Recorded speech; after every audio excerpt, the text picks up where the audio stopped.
Tonight's topic, Vermont Yankee, shut it down or keep it running, promises to be an exceptionally timely and, I think, stimulating debate. Now, I'd like to introduce the moderator for today's event, Emerson Lynn. Emerson has been with us since the very first debate, and despite receiving not one single nickel for anything he does, continues to come back, never asking for a raise. In case you don't know him, Emerson is the publisher and editor of the St. Albans Messenger. And in my humble opinion, his editorials set a standard of excellence to which all writers should aspire. His attention to detail and careful regard for the facts is without peer. We are very, very lucky to have him. Emerson will now introduce the speakers and set the ground rules for the debate. Emerson?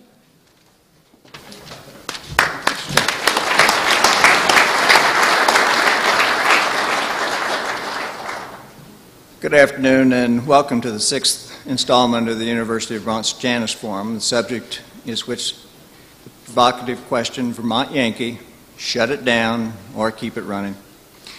Our debaters should prove equally provocative. Both are Vermonters, both are well schooled in the subject, both are committed to a better, stronger Vermont, and they are diametrically opposed in their interpretations as to the role of Vermont Yankee in terms of what it can or should play in our future. And that's why we're here. They're the experts, and hopefully we can leave today better informed. Arnie Gundersen, who lives here in Burlington as Chief Engineer of Fairwinds Associates, is a well-known authority on the subject, someone who has figured prominently in recent accounts of Vermont Yankee circumstances.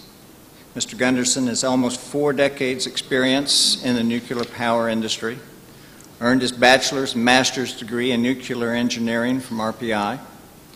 He was a licensed reactor operator and put in 20 years in the industry. He's led teams of engineers dealing with nuclear reactors at 70 nuclear plants around the nation. He was appointed by now Governor Peter Shumlin to the Vermont Yankee Oversight Panel in 2008, and it's his expertise that qualifies him as an expert witness on various aspects of Vermont Yankee, including plant safety, its decommissioning fund, and the suitability of the plant being extended past 2012. Welcome, Mr. Gundersen. As you probably have noticed, there's a change in today's program. The original program had Howard Schaefer of Enfield, New Hampshire, as Mr. Gundersen's opponent. And unfortunately, we learned this morning that he is in the hospital, and he, as we speak, is in the middle of emergency surgery. And so all of us here today wish him a very speedy recovery. We are fortunate, however, in having Meredith Angwin, a friend of Mr. Schaefer and fellow Vermont Yankee advocate, agree to debate on his behalf. Ms. Angwin received her master's degree in physical chemistry from the University of Chicago. She worked for the Electric Power Research Institute as project manager, where she was first introduced to nuclear power. She founded her own company, Fourth Floor Databases, consulting for such companies as Consolidated Edison and Swedish Power Board on steam generator issues. She is the owner of Carnot Communications, which helps firms communicate on technical matters, and moved from California to Vermont, and upon landing here, found her role as an advocate for nuclear power in Vermont Yankee. She even writes a little fiction, her novel titled Nuclear Gentleman. Welcome, Ms. Angwin, and we thoroughly appreciate your ability to come today, and your willingness. Today's format will follow the format of prior Janus forums. Both speakers will have 20 minutes to present their cases, and 10 minutes will be allotted each for rebuttal. The total time is 90 minutes, with the final 30 minutes open to you, the audience, for questions. Please remember that the operative word here is questions. Please don't take up our limited time with statements of your own. Please ask the question and direct it to either Ms. Angwin or Mr. Gundersen, or both, and your respect for this process is requested and very much appreciated. You'll find the microphone right here in front of you. Mr. Gundersen and Ms. Angwin took flip of the coin earlier, And the debate today begins with Ms. Angwin. Thank you very much. Thank you very much, and I'm happy to be here, and I'm hoping that my view graph will show up behind me, and it does. I am here to talk about why Vermont Yankee should continue to be running within the state of Vermont, and what Vermont Yankee does for us, and why it should be continued. I want to start by saying that Mr. Gundersen and I will have a lot of areas of agreement, though not, of course, about Vermont Yankee. We both want, I'm sure, a clean, safe environment and a clean, safe, reliable source of electric power. I think that Vermont Yankee provides this. Mr. Gundersen doesn't. This is a picture of Vermont Yankee. I start with this picture not for the reasons you might think. It is a pretty picture, but that isn't why I start with it. I start with it because it's one of the few pictures that I know of that has a picture of Vermont Yankee and Vernon Dam. Vernon Dam is in the front of the picture, and it is that long building that's sort of beginning to stretch across the river. And behind Vernon Dam is the pond for Vernon Dam, and behind them is a little peninsula on which Vermont Yankee sits. Vermont Yankee makes 620 megawatts of power over 90% of the time. Vernon Dam is a renewable resource, and it floods a lot of area. It is rated to make 34 megawatts of power, that is 1/20th of the power that Vermont Yankee makes, and as all dams, it cannot run 100% of the time. It runs about 50% of the time. I started my working career in renewables, and one of the things about renewables is they take space that might have been used for something else, might have been used for farmland, might have been used for timberland, and also that they tend to be have a low amount of power output for the amount of space they take. Now, don't get me wrong, I want renewables to happen, but I think that we can oversell them rather easily. Look at these two state places, one of which makes 620 megawatts and the other which makes 30 half the time. 71% of our electricity comes from fossil fuels, coal, natural gas. About 20% comes from nuclear, and that little sliver there, 6% from large hydro, and that little sliver of about 2% is the other renewables. An inconvenient truth about renewables. People say, oh, we can get electricity lots of places, there's no problem, there's electricity all over the place. Electricity comes from three sources: fossil, nuclear, and renewables.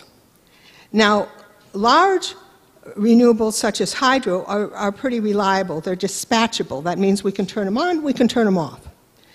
The kind of renewables which are put on the grid recently that should be put on the grid, and I approve of it and I'm all for it, are photovoltaic and wind. These are not dispatchable. Only someone with immense amounts of hubris would say that we can tell the wind when to blow or the sun when to shine, which means that they go on the grid when they want to and they go off when they don't want to. Non-dispatchables, both Denmark and Germany have worked very hard to get these onto the grid, and they have found that when they come to about 20% of the power, then they got to stop because the grid becomes unstable with this power that comes on and off in an irregular manner. So we have to look at the fact that 80% of our power is not going to come from photovoltaic and wind in any time in the near future, because if Germany and Denmark haven't broken that barrier yet, we shouldn't assume that because we're Vermont, we're going to break it tomorrow. 80% is going to come from something, nuclear, fossil, or big hydro. And in my opinion, nuclear is the best choice. So on to the main part of my talk. And I want to talk about two important topics: safety and economics. I always talk about safety first because the economics of Vermont Yankee are very good, and yet those opposed to Vermont Yankee, if you bring up economics, make assumptions that all you care about is money and you don't care if everybody just dies. And that isn't actually true. I care about people living, which is actually one of the reasons I'm in renewables. I have in renewables plus nuclear. I have 2 patents in control of nitrogen oxides from combustion processes. I worked for a couple of years in combustion processes, but I don't usually put that in my resume. It was at a company that is now part of Arthur D. Little. Okay, so let's talk about safety. How dangerous is tritium? Well, tritium is a beta irradiator. That is, it sends out little electrons. Potassium is also a beta irradiator. And what if you drank 2 quarts of EPA limit water, okay? EPA tritium limit water. That would be the equivalent dose of about a 20th of a banana. It's not particularly dangerous, unless you consider bananas dangerous, and some people may. As a matter of fact, I felt very guilty about that in my blog because I was talking about the bananas and the kale and all the other sources of potassium that you have that can irradiate you, and I thought all these people are going to stop eating potassium, and everybody needs potassium, and it'll be all my fault. So I have to be very careful to be clear that potassium is necessary for life, and it also happens to have a radioactive isotope, and we all ingest it routinely. A tritium exit sign on the sale at Amazon contains 5 to 25 curies of tritium. The entire Vermont Yankee leak and all those hundreds of thousands of gallons total 2.5 to 2 curies of tritium. If I had a tritium exit sign here and broke it, I would be releasing about 3 times, well, it depends on the size of the exit sign. If I had Howard Schaefer's 7 curie tritium exit sign here and broke it, I would be releasing approximately the difference between 2 and 7, 2.5 times the amount of tritium into the environment that Vermont Yankee released. Just a comparison of tritium levels. This is a slide I kind of stole from Howard and moved in here, and it shows a Vermont Yankee total amount to the right and an exit sign to the left. That's the total amount in all the hundreds of thousands of gallons of water. Canadian plants tritium elsewhere. Canadian plants release tritium to rivers and lakes. They have a different kind of plant there, and they release a lot of tritium. 5,000 curies per plant per year is common. Vermont Yankee, on the other hand, is a zero-release plant, which had a spill or a leak. And it had a total 2 curie leak into the environment. Just trying to get a perspective here that there have been no health problems in Canada from these pretty massive tritium releases which are allowed. And I read Canadian reports on tritium all the time, and they study it all the time. It's because their plants make a lot of it, and a different kind of plant. So basically, I'm trying to explain that it is when I say, well, it's a kind of trivial thing, I'm not trying to trivialize a real danger. As a matter of fact, in terms of real dangers or not real dangers, I don't like to eat grilled meats because the stuff on it looks like tar to me. That is, it looks like carcinogenic tar. So if I'm saying, you know, it's at a very low level, it's like eating you know, whatever, a piece of fruit, something with calcium and potassium. A picocurie is a trillionth of a curie. And so 20,000 picocuries, there's a lot of zeros in front of that 2 compared to a curie. I want to talk a little about other nuclear safety things, but I really don't know how my time goes on these things, and so here we are. I can't get into every other aspect of nuclear safety that's ever been challenged. I will say that the nuclear plants in the West, boiling water and pressurized water reactors, have been running for 50 to 60 years. There are 440 reactors operating at this time in 32 countries. 66 more are under construction, and has an admirable safety record about both worker safety and safety of the public around the plant. I could get a bunch of slides here, but I'm not going to, about emphysema from coal, about acid rain from natural gas. It isn't my purpose to bash everything in sight, but simply to say that nuclear has an absolutely excellent safety record. Of course, there are people who are afraid of nuclear, and one of the things is this picture got a lot of play. It showed a cooling tower collapse. It shows a cooling tower collapse at Vermont Yankee. I've had people say, oh, Vermont Yankee melted down, I saw the picture. No, no, no. This is a cooling tower. It was wood, and it collapsed. It is not necessary for Vermont Yankee to use the cooling towers except to protect the river. In the winter, the Vermont Yankee cools directly into the river in a condenser system. In the summer, they use the cooling towers in order to keep the water going back into the river to be not too hot. So basically, it's like an air conditioning system, and this particular tower, which is wood, collapsed near the end of a summer, right before they were going to be taken out of service and inspected. Another thing I wanted to point out is that people say, well, there's this waste dump. Oh my. First of all, it's not a waste dump. It's dry casks which could be hit by trucks and blown up by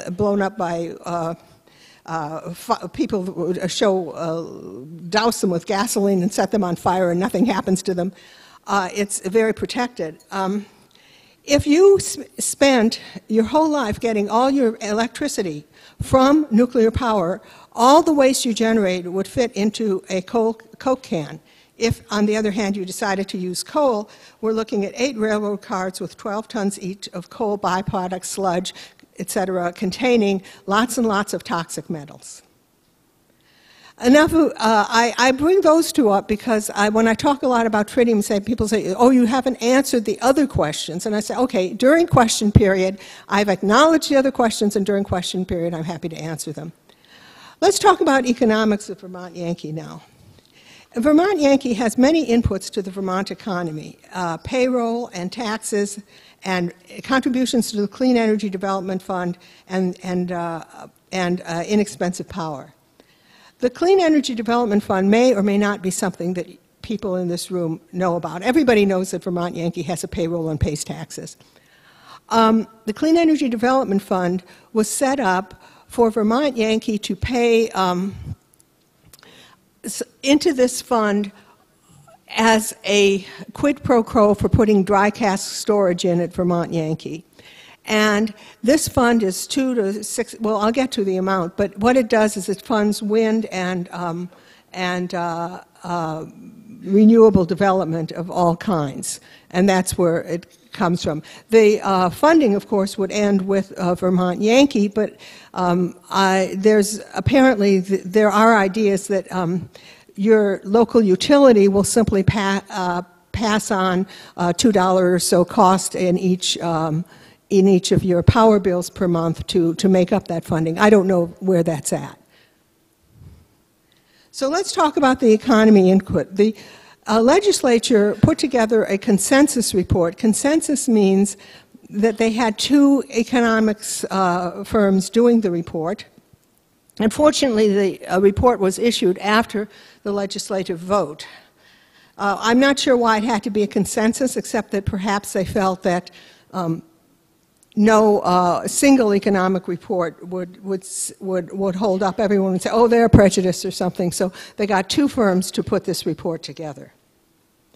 Meanwhile, the International Brotherhood of Electrical Workers did its main Vermont Yankee Union did a report on Vermont Yankee economics using standard models.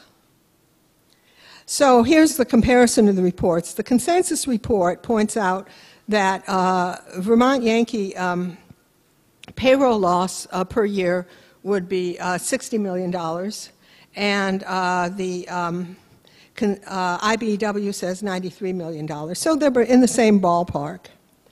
Jobs lost, the consensus report comes up with 1,100 jobs lost, and the IBEW report comes up with 1,300 jobs lost. Again, in the same ballpark. Now, you'll have to understand that the plant employs 650 people. So a lot of those job losses are what's called the multiplier effect. That is, somebody loses his job, so they don't go down to the coffee shop anymore, so the coffee shop lays someone off. So for 5 minutes? Okay, thank you. So here's the consensus report showing 1,300 jobs lost. The tax loss to the state, $4 to $6 million a year from the consensus report, $12 million from the IBEW report. Because I'm short of time, I'm not going to talk very much about the fact that ISO New England has worries about, sincere concerns about the reliability of the grid without Vermont Yankee, and there will be costs involved with that. What the future cost of power without Vermont Yankee will buy from Hydro-Quebec, from the grid, from renewables. Let's look at some of these costs. At this point, the grid is running 4 to 8 cents per kilowatt hour. Vermont Yankee is 4.4. Vermont Yankee offered 6.1. Hydro-Quebec offered 6 but moves at the market. And renewables are 12 to 30. I just want to show this slide, even though I'm short of time. This shows, there's 2 lines on this slide. One is the line of the wholesale price of power. The other is the line of the price of natural gas. This is from ISO New England for several years. They track each other. If you say we're buying at the market, you're placing a bid on the future price of natural gas. You expect it to be low forever. My predictions on price is that without Vermont Yankee, price would go up 15 to 30%. And if you remember from a recent press conference of IBM, they said they were afraid without Vermont Yankee the price would go up 25%. In 20 minutes, I can't justify this or anything like that for, in this, but let's put it, I'm in the ballpark that IBM is in. Vermont economy is sensitive to electricity prices. We do not have smokestack businesses here. We have high-tech specialized businesses. And many of these businesses have said that they are worried about Vermont Yankee closing. IBM has said that publicly. A smaller business, GW Plastics in Bethel, that makes advanced plastics for the medical industry, the president of that has said that publicly several times too. IBM buys $35 million a year in electricity. GW Plastics buys $1 million. The economic reports did not cover electricity price rises, and the rise in every price hurts other sectors of the economy. Nobody has estimated Vermont job loss with electricity price rise. So my final slide, unless it's, if I got 2 more minutes. I've got 2 more minutes. Oh my. Okay. My mostly final slide then is that Vermont needs Vermont Yankee because the physical dangers have been overstated, in my opinion, to the point of absurdity. And this is a woman who is very cautious, okay? And the economic dangers are not even being assessed because all these economic reports have not done a little estimate of, well, what's going to happen if the price rises 25%, which is my estimate and IBM's estimate. And anyway, this is my contact information here, and I just wanted to say thank you very much. And also, I am in the Ethan Allen Institute of Energy Education project, and what we do is we try to bring people in to talk about energy. I have talked about, for example, I give a whole talk on grid prices and following the gas and market clearing and so forth and so on, because nobody knows how electricity is priced. And then I am in favor of Vermont Yankee, so I have a blog, Yes Vermont Yankee blog spot. And I'd like to thank everyone for inviting me.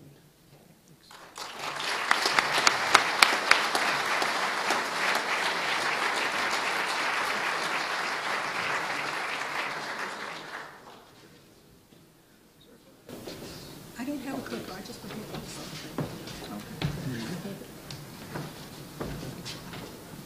Okay, Mr. Gundersen.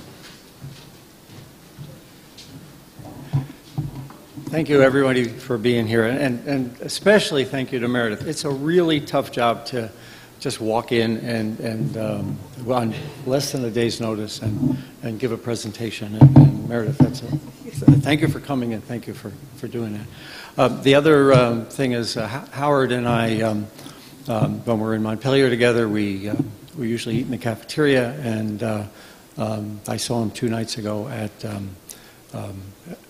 the feast nap, and so I hope he gets better quickly. Thank you for having me. The topic for today, the proposed topic, is shut it down or keep it running, Vermont Yankee. And I'd like to propose, if I can get this working.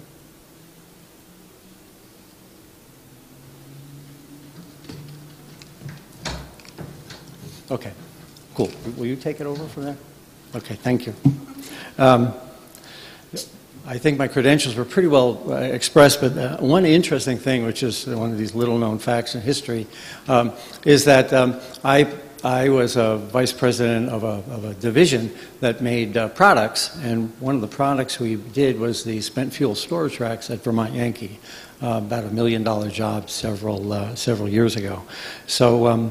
In addition to have a patent on safety, a safety gizmo called an energy-absorbing turbine missile shield, I also provided $1 million thing at Vermont Yankee for storage of spent fuel.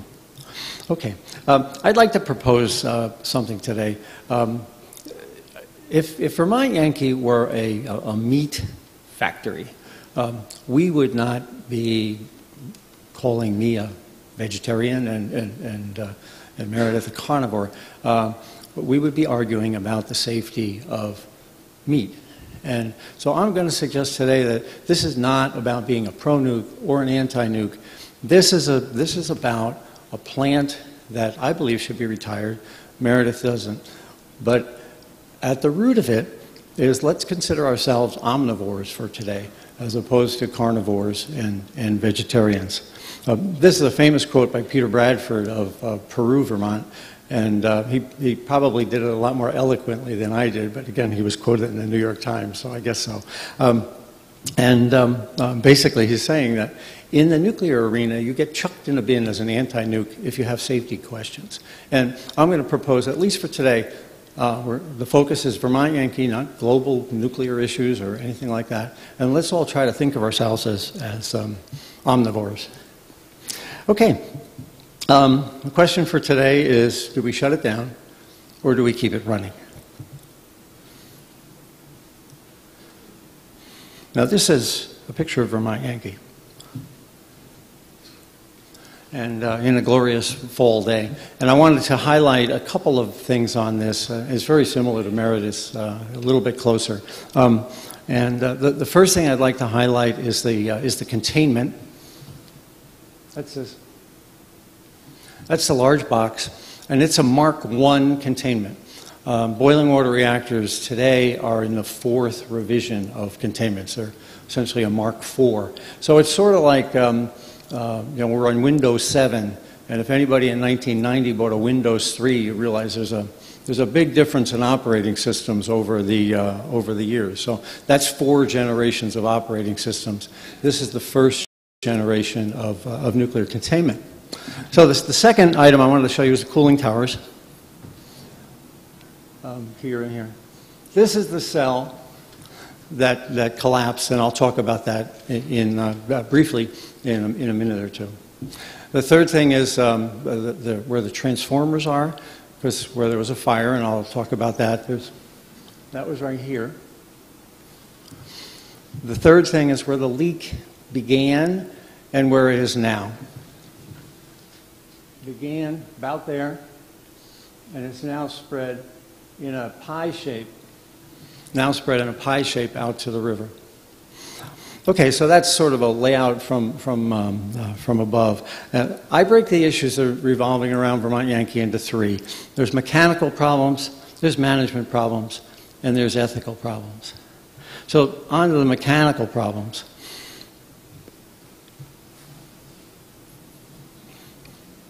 The first one is the fire. Right after Vermont Yankee was uprated, Entergy owned the plant. This is in 2004. There was a transformer fire.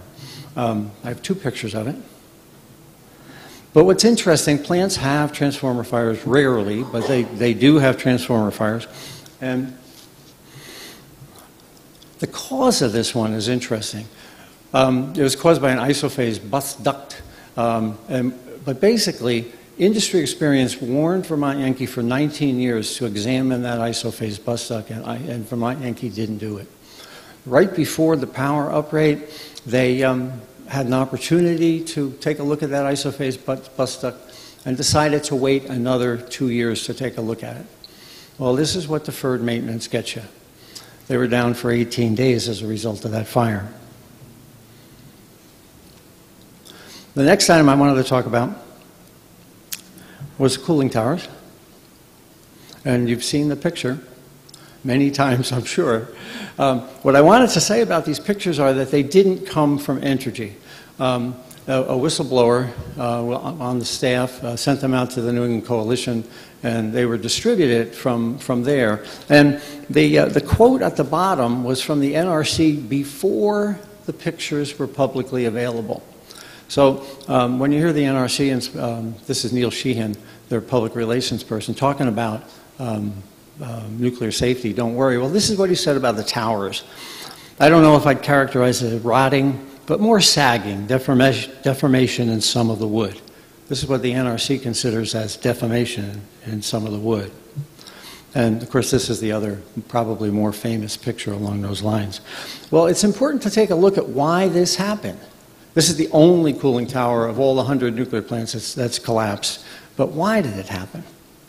And there are half a dozen factors that are what caused it to happen. The first is that this is called a wounded knee design. It didn't get that name because it was very stable. So in 1970, people knew that these towers had a tendency to collapse. In 1994, wood began to rot in these towers.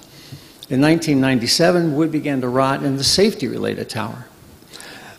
In 2002, right after Entergy bought the plant, there was a meeting in White Plains talking about the condition of those towers and basically saying that we need to do something about them.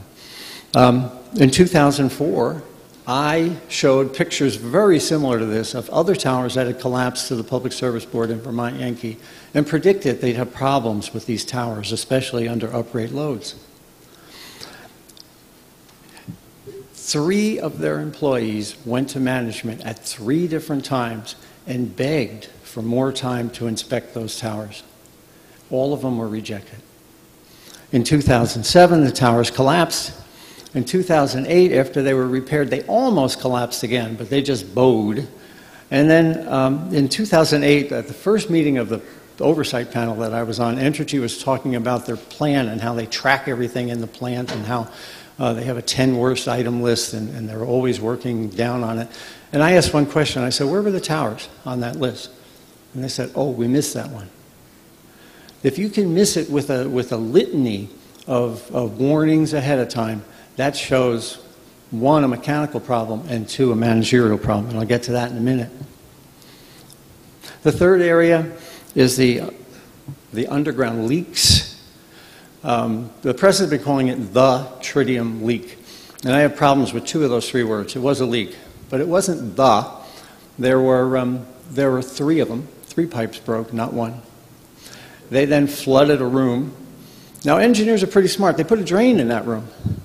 But the drain was full of rubble and had been since 1979. So the drain didn't work, the room flooded, and the water went out a crack in that room. So 1, it was not a leak, it was a series of leaks, and it had never been inspected. Second, and there's another picture of the excavation. But let's talk about the footprint of contamination. I would disagree, it's a tritium leak. Tritium is a tracer gas, tracer liquid that's easy to see and easy to detect, but there's also in that plume radioactive cobalt, radioactive cesium, and radioactive strontium. Now, cesium is a muscle seeker, it goes to your heart, and strontium is a bone seeker, and it goes to your bones. On this site, this is a DO. Oh, by the way, the Department of Health has a great site with this map on it, and they periodically update it. This is the red area is the tritium plume as it's mapped today. Right? That's where the leak occurred at 10, And that tritium has basically moved out of that area in the last year and a couple months. But the cesium and the strontium and the manganese and the cobalt-60 all remain in the ground underneath the foundations. They can't dig it out because it's undermining buildings, and until we shut the plant down, it's going to stay there, I hope. But they're water soluble. They move slower than tritium, but they move. So it's important for us to keep pumping water off that site. Last thing is the other leak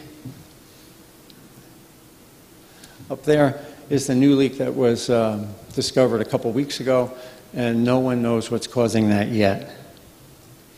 I think I'll just go right by the slide. It's kind of the same thing. I probably should have been using it because you would have seen it a little bit bigger.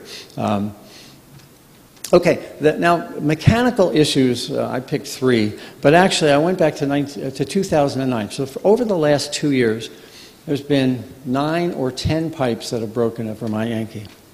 There's been 2 in the high-pressure coolant injection system. There's been 2 in the feed water system. There's been 2 in the reactor water cleanup system, and there's been 3 underground. 7 of those are age-related. 2 of those are caused by poor maintenance. Either way, that's not a good thing. Okay, moving on to management issues. I was on the oversight panel appointed by Peter Shumlin when he was President Pro Tem, and we put together 2 reports. Then I tried to cull out the 2 important items in those reports that are managerial. The first one is what we call a questioning attitude in the nuclear industry.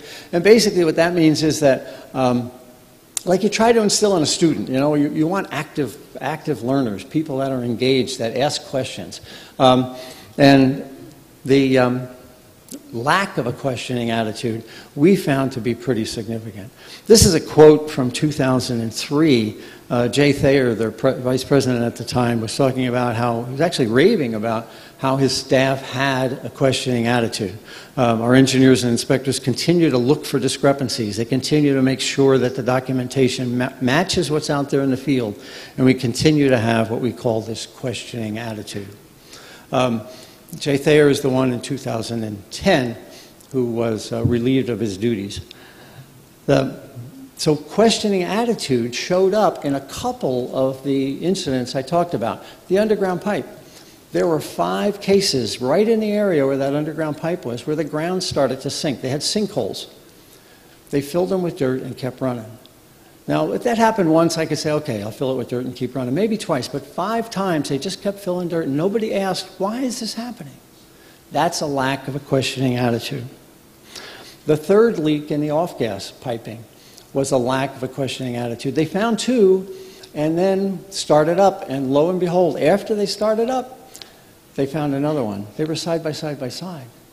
There's a questioning attitude problem that the panel, this isn't Arnie Gundersen speaking, the panel felt was indicative of a larger problem. The other issue is inadequate resources. That's a nice way of saying they're not spending enough money. The example is the cooling tower inspections that members of their staff asked for. It would have cost some money and they didn't do it.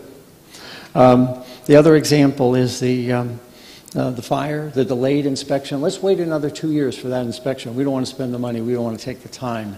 That's resource allocation. That's a management problem.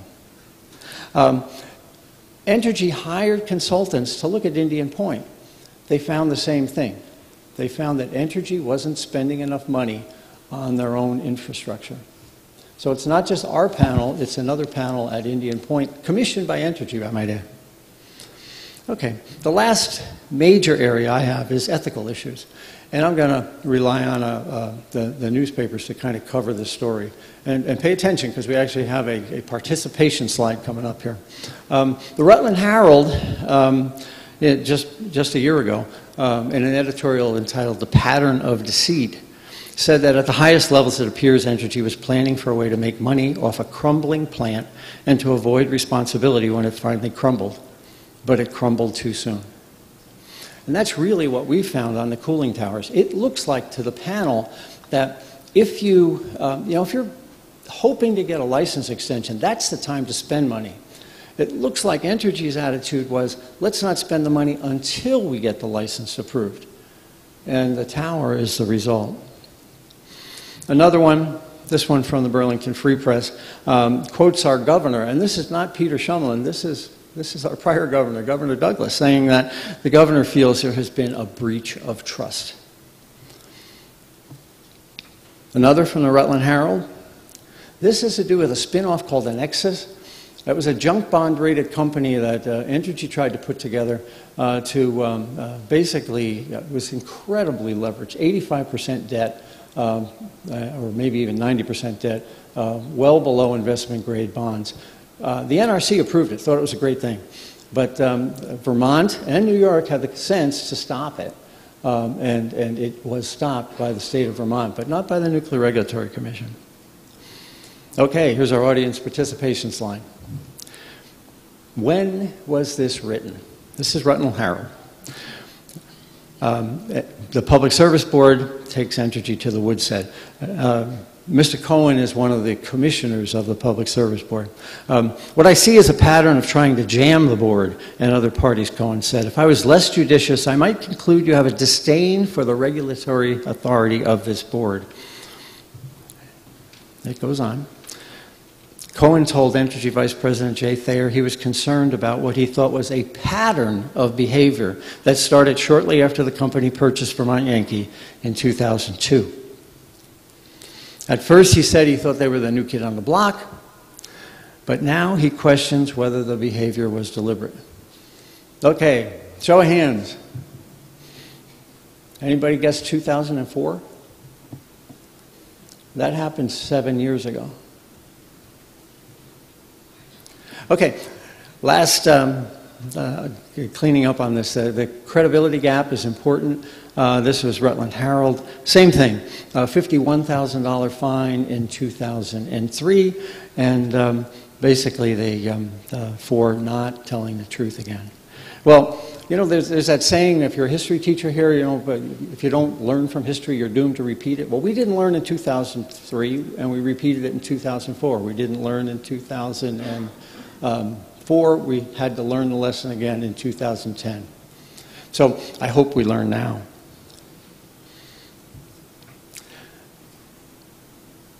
Okay, I think I'm going to skip through this. You get the point, right? We're going to go over to my final issues here. And that's, what does this mean? What does this mean? If you were buying a car and you came upon an owner who for 10 years didn't maintain it and knew he needed to change the oil 30,000 miles ago but didn't want to spend the money and didn't tell the inspectors, the state inspectors, the right thing, is that a car you'd want to buy? And my opinion is no, and that car in this case is obviously Vermont Yankee. Well, the point I'd like to add there then is that it seems like Entergy's position is, well, we're probably not going to get this thing relicensed. Let's sell it to somebody else. Well, does selling that car that hasn't been maintained and that hasn't been, not enough money has been put into it, does that make it a better car because it has a new owner? And I submit it doesn't. Okay, the panel said that there's an organizational breakdown of cultural norms. 11 people in 2010 were either reprimanded or relieved of their jobs. And that's a cancer that's metastasized.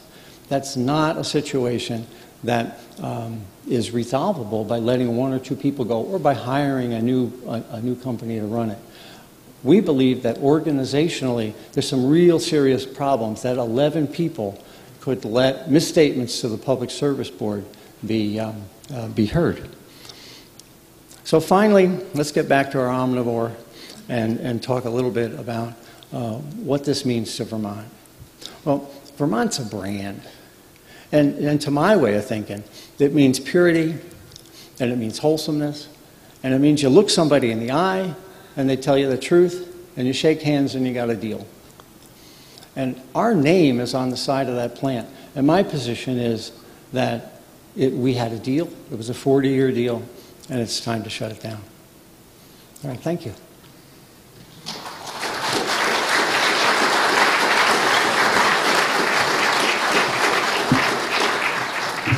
So this is the rebuttal stage, and that will begin with Mr. Gundersen, and he'll go for 10 minutes. Okay, thank you. Yeah, there's no slides on the rebuttal, obviously. There's a couple things I'd like to talk about. Is first, will Vermont Yankee be cheap? No. We had a good deal. Over the last 10 years, we were getting at around 4 cents. Entergy is going to sell us at 6.1, 6.2. Hydro-Quebec's at 5.8. So the price is a little bit more, essentially market rate. We're not going to, prices are going up in 2012, whether or not Vermont Yankee gets allowed to run. Is there enough supply? Absolutely. There's 33,000 megawatts of power in Vermont. And what that means is that Vermont is 600 megawatts, 2% of the available power.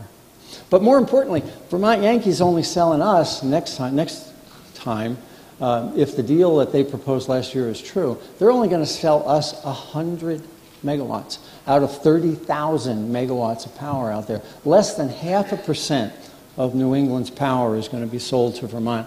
What does that mean? It means that we're going to pay market rates, and that at most, Burlington Electric has said that at most, the residential bill is going to go up by 1/10 of 1 cent. And it's not going to go down because, of course, Vermont Yankee's no longer the good deal it used to be. Basically, my opinion is that Entergy's taken 500 megawatts moving forward and selling it to points south, mainly into Connecticut and into New York. And basically, they're exporting the benefits, and we are retaining the liabilities. And on to a couple other points here. One is global warming. And I wanted to talk about that because there's an issue that a nuclear plant releases less carbon than a gas plant or a coal plant, and that's true. There's no doubt about it. It's not zero, but it's close. But I figured out Vermont Yankee's 600 megawatts, there's gigawatts of power out there, so its contribution to global warming would be 0.0001 degree. That's 1/10,000th of a degree if Vermont Yankee were shut down and that were to be replaced. Now, that's still a positive increase in global warming, but offsetting it is the fact that the Connecticut River will run 5 degrees cooler, and we'll get our shad runs back. Nuclear plants produce an enormous amount of waste heat, 40% more per kilowatt than a fossil plant because of something called the Carnot cycle. So that the net effect is we're going to bump up global warming by 1/10,000th of a degree, but we're going to get shad back in the Connecticut River. Before Vermont Yankee started, there were 70,000 shad per year in the river. Now there's 16. Not 16,000, there's 16. It would be nice that the river runs 5 degrees warmer because they're pumping that waste heat out into it. So I submit to you, I'd rather have the river back and shut the plant down than the incrementally infinitesimal increase in the power from the plant. 2 other items, and I'll be done. The tritium exit sign, that's a gas in there. If it were a liquid and you were to drink it, take that liquid and fill up a bottle, that would be about 5,000 times higher concentration than is allowable by the EPA. And I don't know about you, but my mother always told me, don't eat yellow snow and don't drink liquid that glows in the dark. And the last thing is the jobs issue. If Vermont Yankee shuts down, it now appears there's going to be enough money in the decommissioning fund. Entergy has told the NRC they need 500 mil, and they're at 480.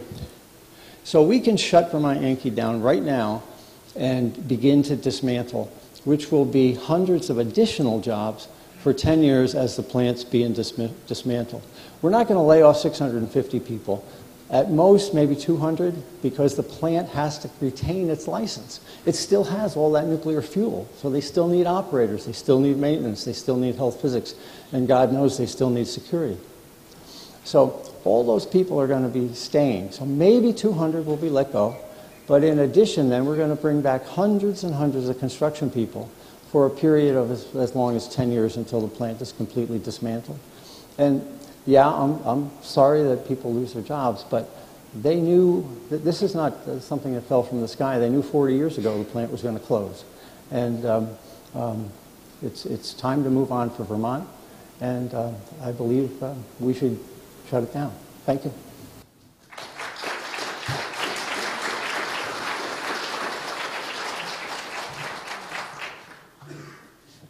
Arnie made quite a few points, and it's hard to get to all of them for rebuttal. Let me start with the situation of the plant. Arnie has said that the plant is falling apart and so forth and so on, and he has quoted extensively from the newspapers, many of which have a bias, in my opinion, against Vermont Yankee, but I don't want to. I'm not trying to say that all the newspapers are biased and poor us or something. I'm just saying that quoting from the newspapers to me about Vermont Yankee's physical situation is questionable. What really is going on with Vermont Yankee, some of the things are that if you look at its standing among other nuclear plants, it's always in the top 25% for both the reliability and upgrades. $400 million have been spent on upgrades. Now, in some situations, so for example, the movie industry, getting an industry-wide prize is considered a big deal. You know, the Oscars, it's given by the industry. Entergy got an industry-wide prize for inspection of its steam dryer. It put together an innovative inspection system for steam dryers, which it's leasing to other plants, and it got an industry-wide award for this. Also, it is, as I say, among the top performing plants. It had a 92% capacity factor last year, and this is how plants judge each other and how the industry judges itself. However, quoting the newspapers to me means very little. About the price of power, I would urge all of you to go to the Hydro-Quebec website and look up their annual reports. They are proud, because they're talking to their own constituents, their constituents in Quebec, that they sell 10% of their power to the United States, mostly to Vermont, but they make 40% of their profits from that. And they'll sell us more, and they'll make more of their profits. We're underwriting the whole state of Quebec. Basically, I wrote a blog post. I don't like to, blog post said, always be nice to your in-state people. In other words, Hydro-Quebec is going to do good for and make its money outside of Quebec. France has cheap power in Quebec, doesn't sell it cheap to Germany. Basically, you get rid of an in-house provider, you buy at the market, you get exactly what you're going to get. You're going to export the power, you're going to export the jobs, export the money, and that's what's happening. In terms of decommissioning, I found that a little odd because I know that Mr. Gundersen is an expert on decommissioning, and yet what I know about decommissioning is completely opposite of what he said. Basically, when a plant is decommissioned, the main people who have been making the good salaries running the plant leave fast like bunnies for other plants because there's a big demand for them. Meanwhile, the jobs that are involved with decommissioning are either labor jobs in deconstructing the plant, not very highly paid ones, and teams are brought in and teams are brought out. You can just look at what Energy Solutions is doing. It's a company that is set up to decommission plants, and it brings in teams of people. They come, they go. Some are experts in chemical cleaning, some are experts in demolition. You do not have a stable workforce living in Vermont and paying taxes while the plant is decommissioned. So this business about, oh, there's hundreds of jobs, you know, there's hundreds of jobs. They come, they go, they don't pay taxes here. So I guess there's various other things he said, but I have a limited time. Just one comment that he was saying that everybody knew that the plant was going to be shut down in 2012. As a matter of fact, that isn't the case. 60 plants in this country have had their licenses extended. And I would like to say that when I was at work at EPRI, we were doing amazing amounts of work on corrosion control, corrosion monitoring, how to change water chemistry, all kinds of things, knowing the life extension for plants was coming down the pike and we had better be ready for it. So there's been a lot of work on that, and that's why those 60 plants have been extended. The fact Vermont Yankee hasn't been extended is a shame because it's as good as the plants that have been extended and better than most of them. Thank you.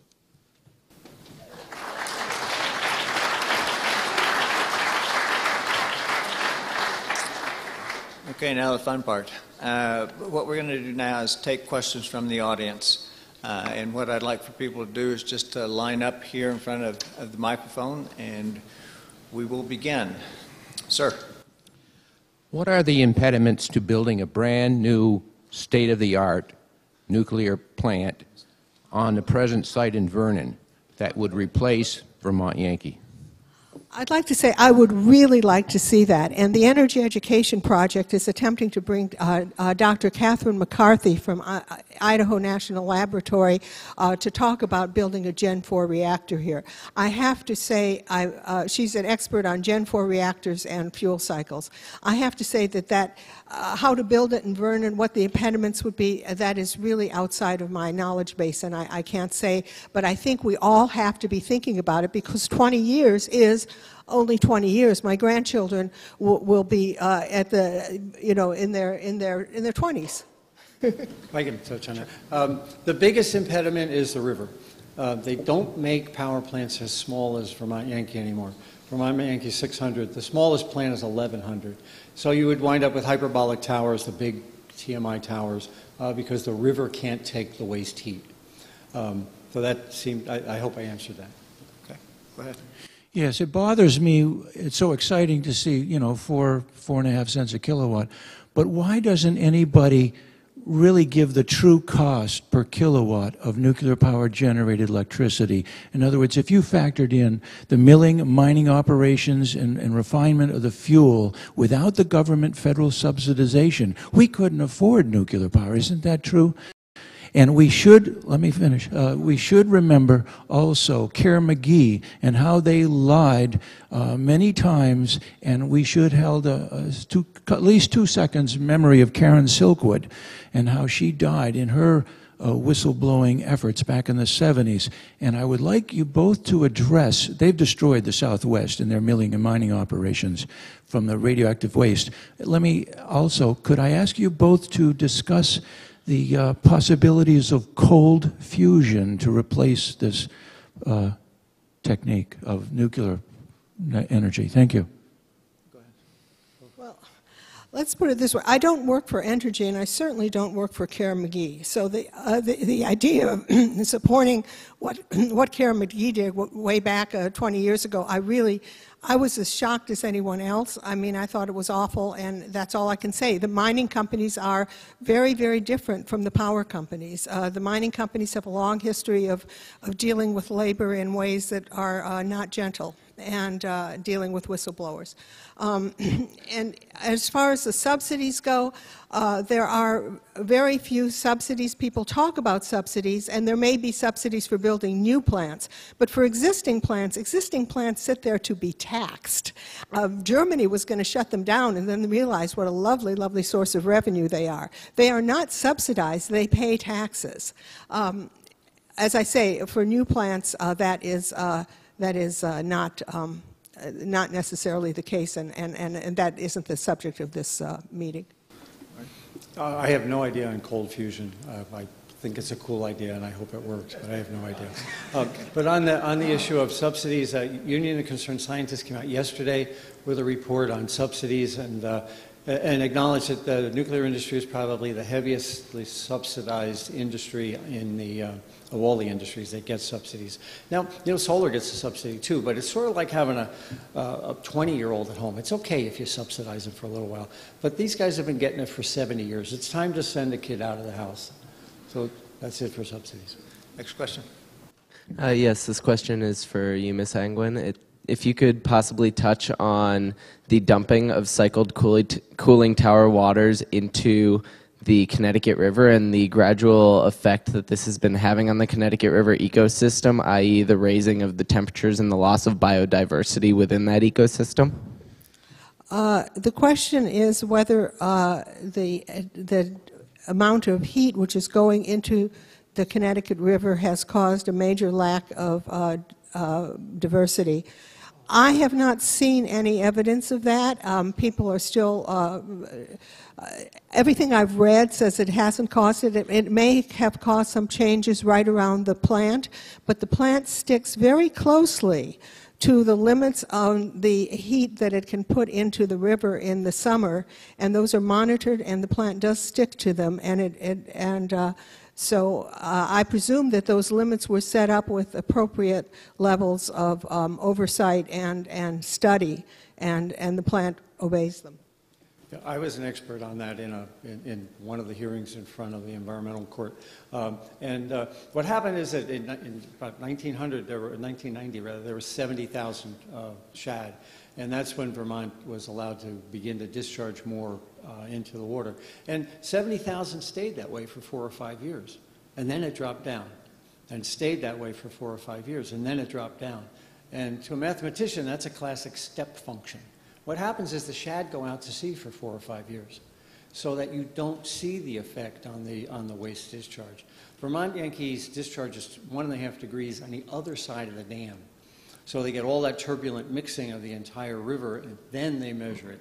But in fact, the river where the plant is 5 degrees warmer when it's running than when it's shut down. And that's really difficult for the shad. This is a question for Mr. Gundersen. You spent a great deal of time exploring the ethics of end-energy employees.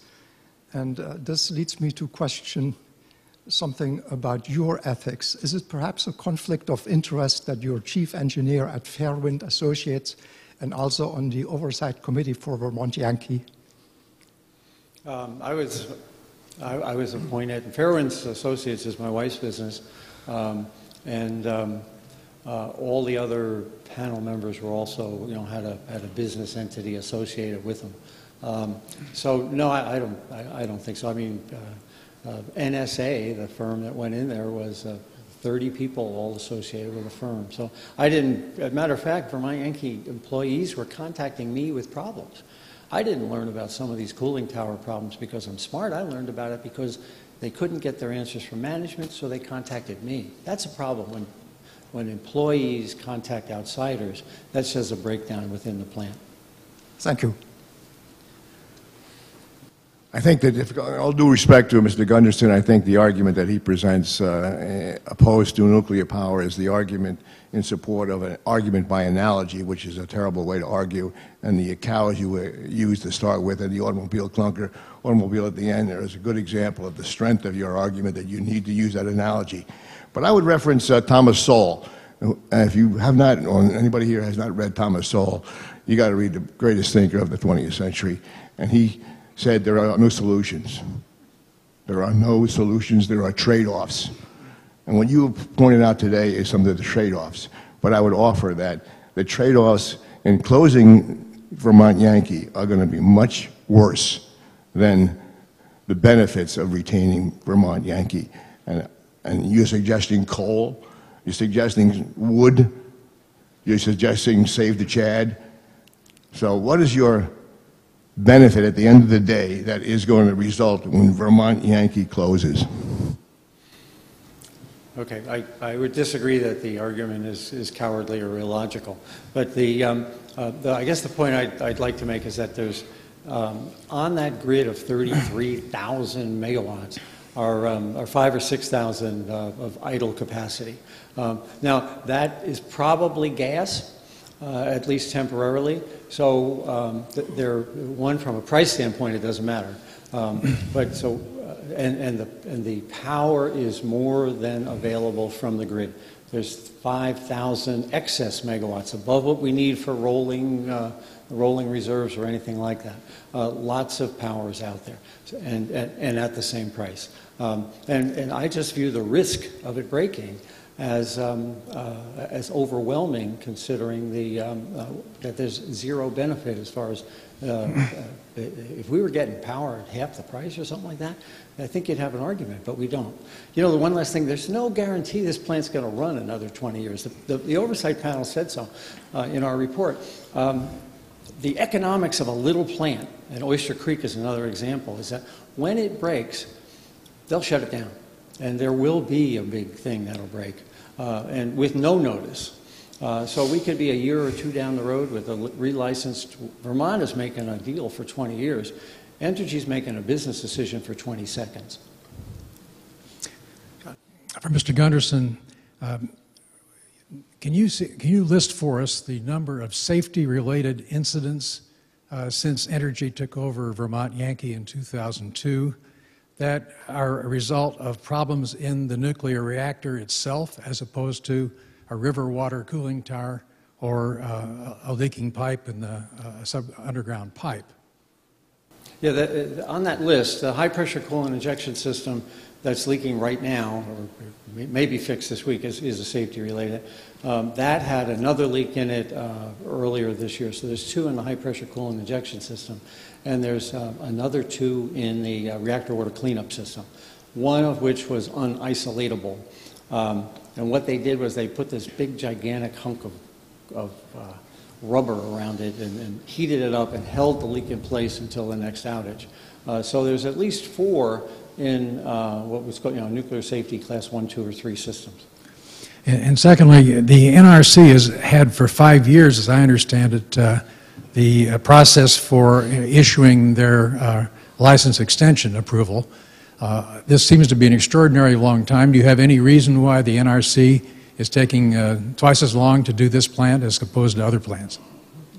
I think it's because of the management problems at Vermont Yankee compared to the other plants.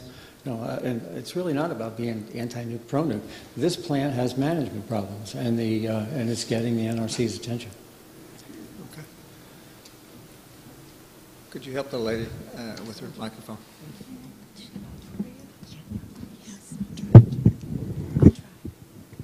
Thank you. Oh, thank you. Thank you. I have set up a literature table in the back for anyone who wants to look at it, but my question is this. You haven't mentioned specifically Mr. Gundersen, and she mentioned something. What's your name again? I'm sorry. Meredith Angwin. Meredith Angwin. Miss Thank Angwin, you. yes. Yeah, you said that no one has ever died from the nuclear power plant. I presume you meant this one, and you didn't mention Chernobyl or any of the other accidents that have happened where people have died or have lived with cancer before they died and other diseases. So what I want to know is, have you two ever looked at the studies in Germany on the strontium-90 baby tooth studies and the children who have gotten leukemia and other diseases, radioactive related diseases? The studies that have been published, they're in books. Both the German study and the American study has been published, and they come out pretty much the same, that yes, children, and especially children, adults, yes, but the children, their cells multiply more rapidly, so they're much more vulnerable to radioactive contamination. So that I want to know what you guys know about these issues. There's the baby tooth study in America has shown some really serious ones and results. That's Joseph Mangano's study. And I want to know what you know about the health impacts. I called the health department 4 times and asked them why they have not done an epidemiological study on the school and the staff and the children following their health careers immediately across the road from the nuclear plant. Okay. And I've seen steam coming down on that. I guess I could start this one. The studies you talk about, the German study and the what's called the tooth fairy study sometimes, these studies have been reviewed by many other, they were published, but they were reviewed in many other studies which showed serious problems with how they were done. The Department of Health of Vermont has done extensive studies on childhood cancer in the area around Vermont Yankee, in the entire amount of, all over Vermont, comparisons, lots of studies, and basically they have come to the conclusion that far too few people in Vermont get cancer, or far too few children, thank heavens, get cancer, for any statistical inference to be drawn on childhood cancer and Vermont Yankee. Wait a minute, I asked the health department 4 times, why don't you do a study? Well, they have said done they studies. haven't got the money. That's the answer I got. They've done epidemiological studies. I don't know what kind of study you were requesting them to do, so I'm going to defer to Mr. Gundersen here. They have done epidemiological analysis, which have come to the conclusion that there's no risk of childhood cancer that they can determine from Vermont Yankee or and so forth. I can't speak to epidemiology in Vermont. I would add, though, I testified in Harrisburg at the Capitol on the 30th anniversary of TMI about TMI releases. It's on TMIA is the website.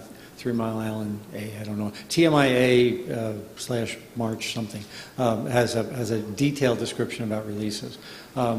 But it's a really long, involved discussion, and I think we could go on for hours about it.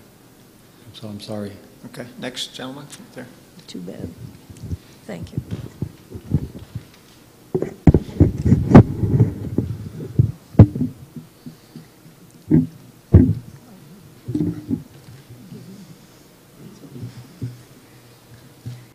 Hi.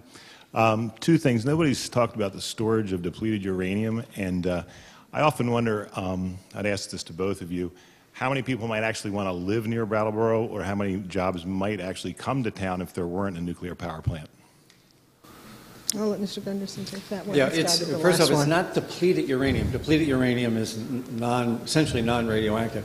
It's spent nuclear fuel. There's a little difference, but right now that fuel is stored in gigantic canisters. Each one weighs 110 tons. And when the plant is ultimately shut down, there'll be about 30 of them on this large pad near the plant somewhere. The concern is that you could completely dismantle the plant and there's no place to send that fuel until some sort of a deep geologic repository is set up, which doesn't exist right now. Might be Yucca Mountain making a return, or it might be another one, but there's a lot, maybe at least 20 years, and I've seen 60-year projections that fuel will be on that site. That doesn't mean that the site can't be used, by the way. That particular pad would be guarded and lit and things like that, but the remainder of the site could be put back to general use. I'd like to address that question a little bit. I think the question of who would move to Brattleboro if the plant was closed down, I don't know. Maybe they'd all have jobs there, maybe they wouldn't. I'd like to say, though, that I was very, very lucky this past summer. I blog at Yes Vermont Yankee, and Arriva, a French company, reaches out to bloggers and gave us a tour of their reprocessing facilities. They reuse the fuel. They reprocess it, and they make something called MOX fuel, mixed oxide fuel, and they sell it all over the world and use it in their own reactors. They recycle, and I've seen it with my own eyes. So, as well as actually being a chemist, and I was doing ceramic chemistry as an undergraduate. That mineral chemistry and ceramic chemistry, it's not possible to actually distinguish between those two. They're oxide chemistries. But at any rate, so it wasn't just like, wow, I went there and I went, ooh, ooh. I really was very interested in their process, and they do it very well. We could recycle here, too, if we had the political will to do it.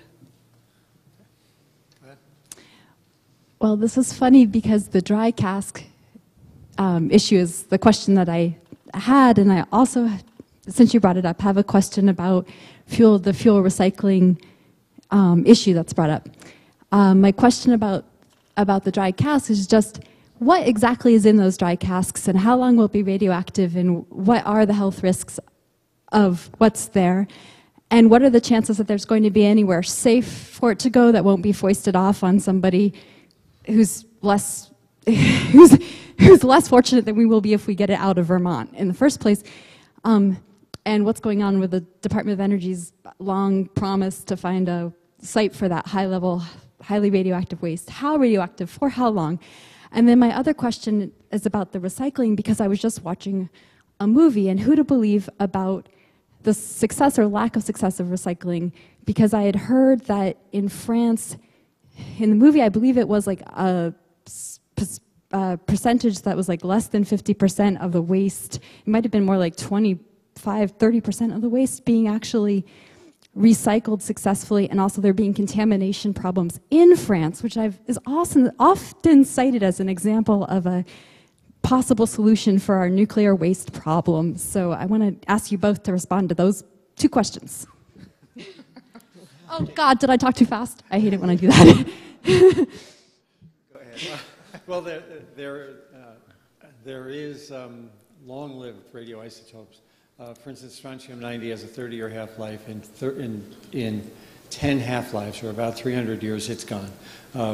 Cesium, similar half-life, but there's some that have very long half-lives, like plutonium, which has a 25,000-year half-life. So you multiply by 10, and there's a 250,000-year half-life. So the material has to be stored geologically. There's an excellent movie out that's neither pro nor anti called Into Eternity, and it should be coming to town. And it's about how do you warn somebody 5,000 years ago, from now rather, knowing what happened 5,000 years ago and how much we've gone through. How do you warn somebody that that hole you dug should not be reopened? It's a fascinating story called Into Eternity, and I think it'll be shown at the Roxy at some point. I would agree with you that the French program is not very great, but that's a long story, and I'm sure Meredith and I would disagree on that. I'd like to talk about eternity for a minute. One of the lovely things about radioactivity is it isn't for eternity. One of the awful things about coal wastes and so forth, ash ponds full of mercury and so forth, they are there for eternity. That mercury is not going away in 25,000 years. People say, oh, mankind has never encountered anything like radioactive waste that'll be around forever. Oh no, mankind has. And mankind is piling it up in dams that break and go into rivers and kill all the fish in the river dead as doornails. And that's what we're doing with our coal. I would like to see us doing nuclear instead. Go ahead. I was wondering if either of the speakers are aware of efforts to stop the contamination plume. A little bit, yeah. Well, yeah. The red plume that I had up there? Yes. Yeah, you're not going to stop that. It's going to gradually bleed into the Connecticut River over a year or two or three until the tritium has left. Now, there are extraction wells on site that are pumping in some of the most contaminated areas, are pulling out tritium that's being shipped to Tennessee. Don't ask where it's going in Tennessee, but they're shipping it out of state and to Tennessee in tanker trucks. My position is that they should also keep the extraction wells running to keep the water table down below the other isotopes, the cobalt and the cesium and the magnesium and the strontium, because that's water soluble. And if we keep that site dry until we decommission it, those isotopes won't move. But if we turn those extraction wells off and the water level rises again, then those isotopes are going to be moving too, and that's not a good thing. I'm not sure which isotopes he's referring to, because basically right around the area where the leak occurred, there was contaminated soil with isotopes in it. That soil was excavated and carted off-site. There are pictures of the trucks leaving. I don't know where Mr. Gundersen is saying that there's more of these isotopes, where he's found them, but or where he knows of them that I don't. But as far as I know, the isotopes were right at the leak point, and they have all been removed.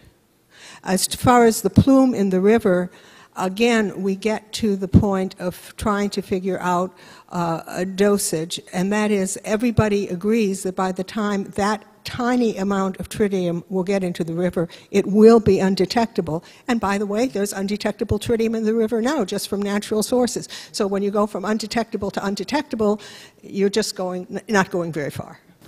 Well, one point there. The contamination does remain.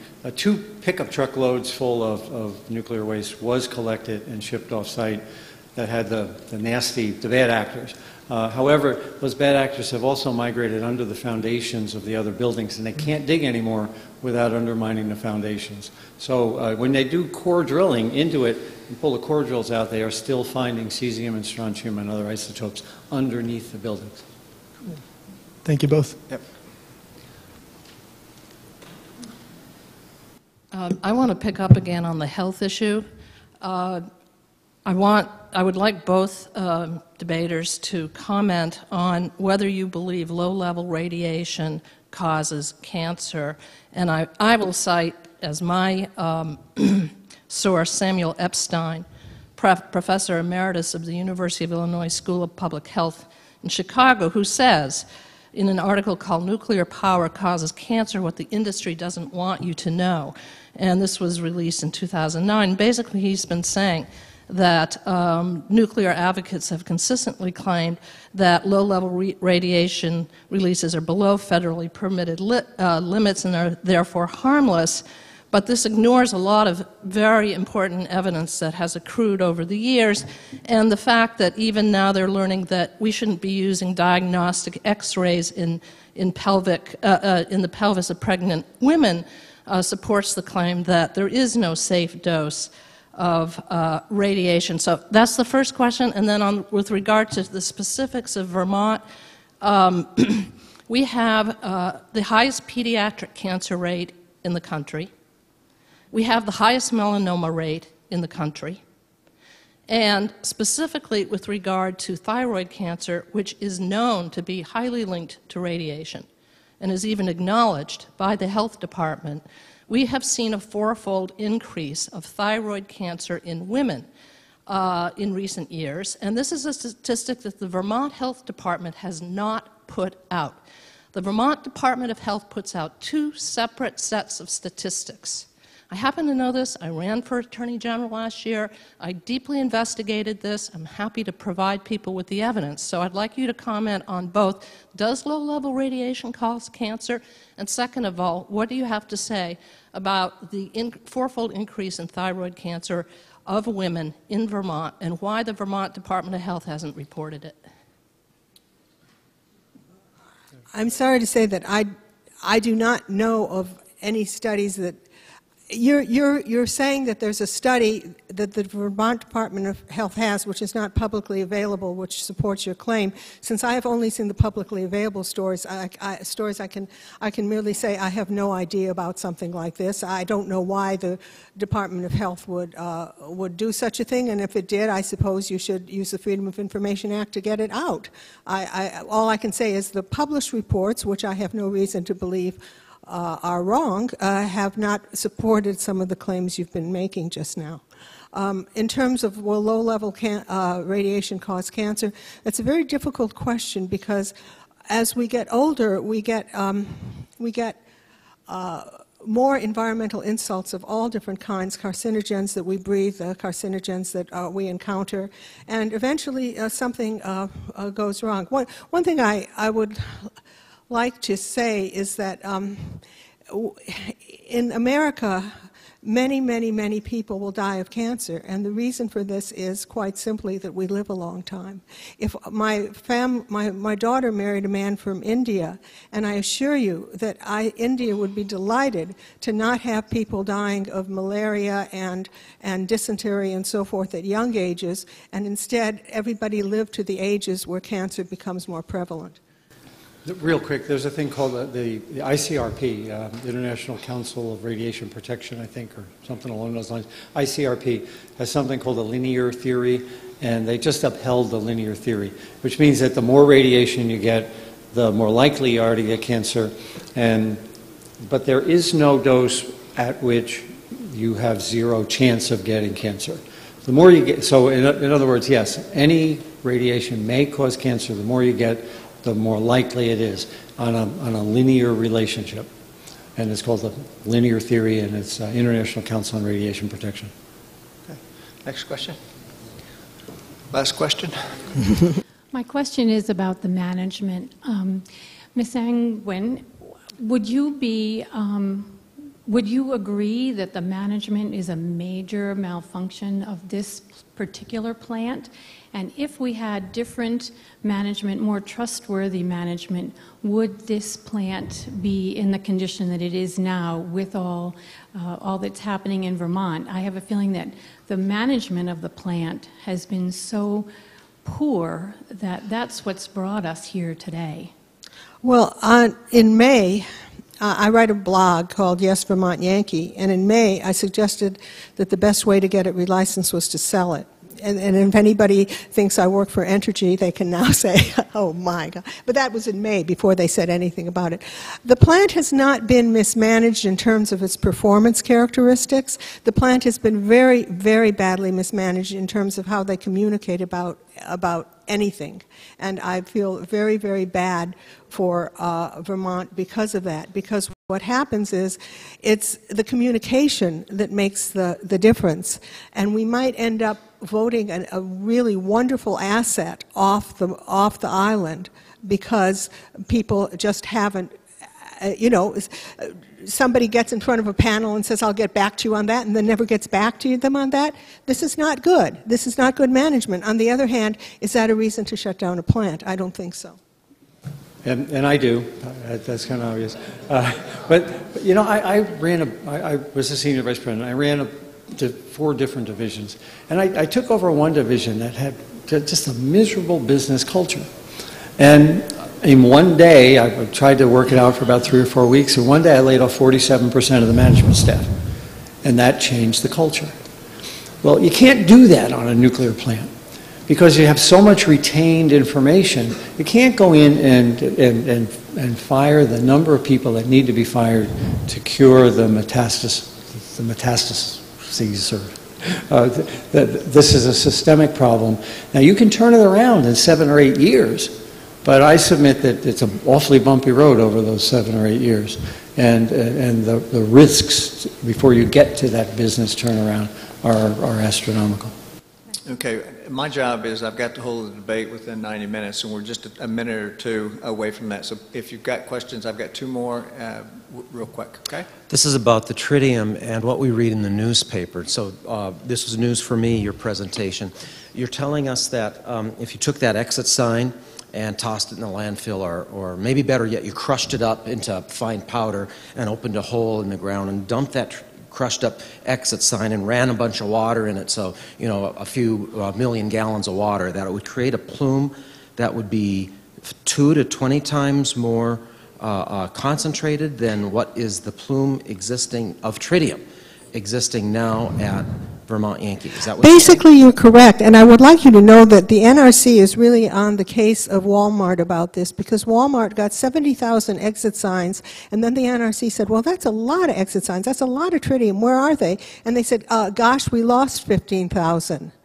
So if you want to really look at people who are finding tritium in water and wells and so forth, you have to look at people who are sampling water downstream dumps in which big box stores have been throwing away exit signs. I mean, I'm not trying to scare people. No. I'm just trying to tell you to get things in control. I just wanted to make that comparison. So are you saying then that the issue of the tritium is as a marker that is indicative that there are more dangerous elements, that when we see, when the newspaper says tritium, that the real worry is strontium, and that the newspapers just aren't telling us Yeah, that. the bad actors are behind it. It's like a pebble in a stream. The stream moves fast, which is the tritium. And I'm not saying the tritium is benign, but compared to what's behind it, it's different. Now, so the strontium is water soluble, but there's also some ionic things that are going on in the soil. So the strontium is moving, but just nowhere near as fast. And my concern is, and it's also happening at Indian Point, where they also have a fuel pool leak that has introduced strontium, and it's about 5 feet from the Hudson River now. But the tritium itself isn't going to hurt us. No, my point was the exit sign, if we poured it's gas, but if we turned the gas to a liquid and put it in a bottle like this, that would be 10,000 times higher concentration than what EPA would consider safe. But I wouldn't want to take one of those exit signs, grind it up, and put it in that bottle and drink it. That's not a valid comparison. That's just too much. Oh, yes, right. But if you take that exit sign and spread it out, you'll get the concentrations if I took that approaching EPA limits at Vermont. And drank it over my entire life, it might not be such a big deal. Last Maybe, question. Maybe not. Okay. Last question. you've made the case that energy is a train wreck. But you've also said that the reason not to keep the plant is that it would take too long to correct the corporate culture. My question is this. I'm going to just clarify your point. You told us all the mechanical failures. Now the question is that the brake linings and the shock absorbers and the fan belts in the car, or is that the engine drive line and transmission? Is it the case that the Vermont Yankee reactor, turbine, generator are okay?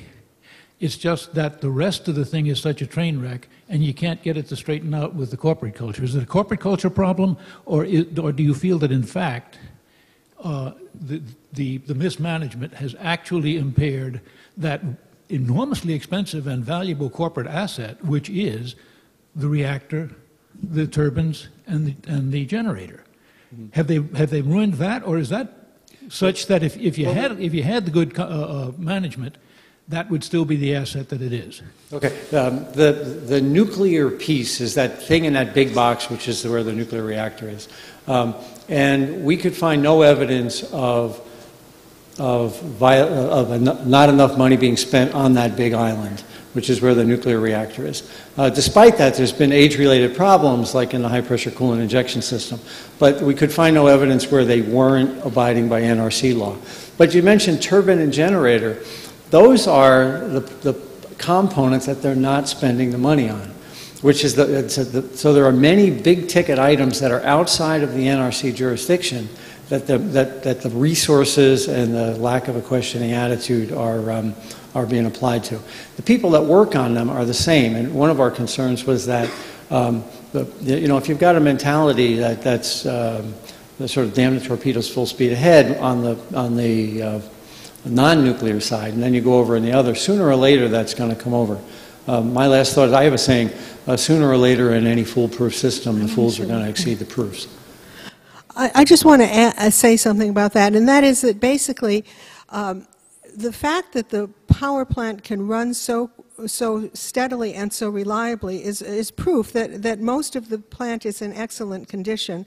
And as I say, it is always in the top 10 and 20% of plants when evaluated. And I just need to stress that, because when something is reported as at a nuclear plant, someone skins their knee, it's like the world has now ended, that there has been an accident in a nuclear plant.